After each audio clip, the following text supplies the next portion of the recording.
नमस्कार, प्रेम जिवाळ्यामध्ये तुमचं खूप खूप मनापासून स्वागत। आज आपण बनवणार आहोत बांगडा फ्राय। हे बघू शकता मी मस्त हे स्वच्छ बांगडे धुवून घेतलेत आणि याला चिरा पण पडल्यात। आता आपण याला हळद मीठ लावून घेऊया।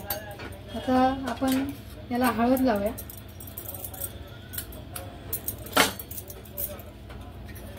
चवीनुसार मीठ, धने पावडर, लाल तिखट, काळे मिरी पावडर, जिरे पावडर, घरगुती केलेला गरम मसाला। ठीक आहे। आता इथे माझ्याकडे कोकम आहे, मी कोकम भिजवून ठेवलेले। याचं आपण कोकमाचं पाणी, तुम्हाला जर आवडत असेल तर तुम्ही लिंबू पण टाकू शकता। आणि याला आता छान आपण मिक्स करून घ्यायचं। बांगड्यांना दोन्ही बाजूनी जिथे आपण चिरा मारलेत ना त्याच्यावर छान हा मसाला असा लावून घ्यायचा।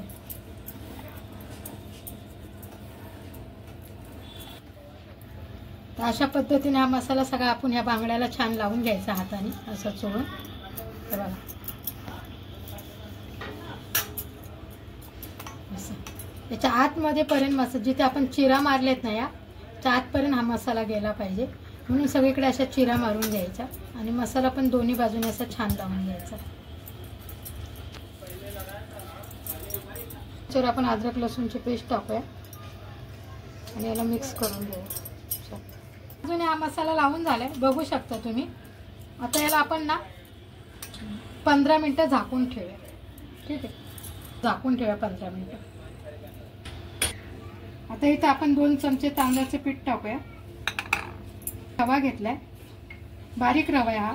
लाल तिखट, थोडीशी हळद,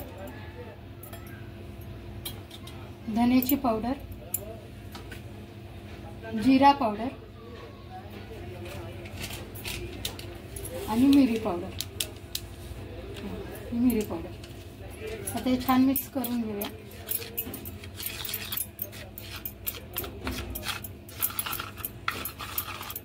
मीठ, चवीनुसार मीठ, हे छान मिक्स करायचं आपण। 10 मिनिटं झालेले आहेत, बघू शकता। 10 मिनिटं आपण याला मच्छीला झाकून ठेवलं होतं।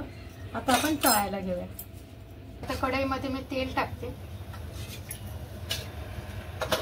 आपण दोन्ही बाजूनी छान मसाला लावून घेतला, याला गरम झाले।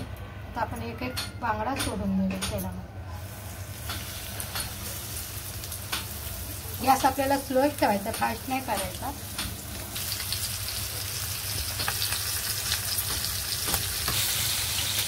आता आपण ना बांगडे पलटून घेऊया।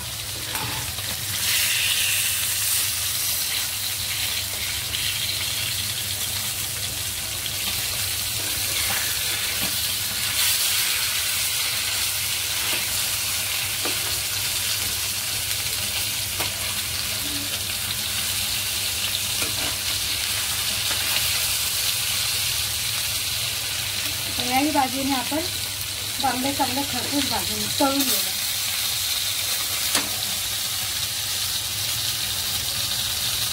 बघा आपले बांगडे फ्राय मस्त झाले, त्याचे चमचमीत। आता आपण गॅस बंद करूया आणि बांगड्या एका डिशमध्ये काढून घेऊया। बांगडा फ्राय बनवून तयार आहे।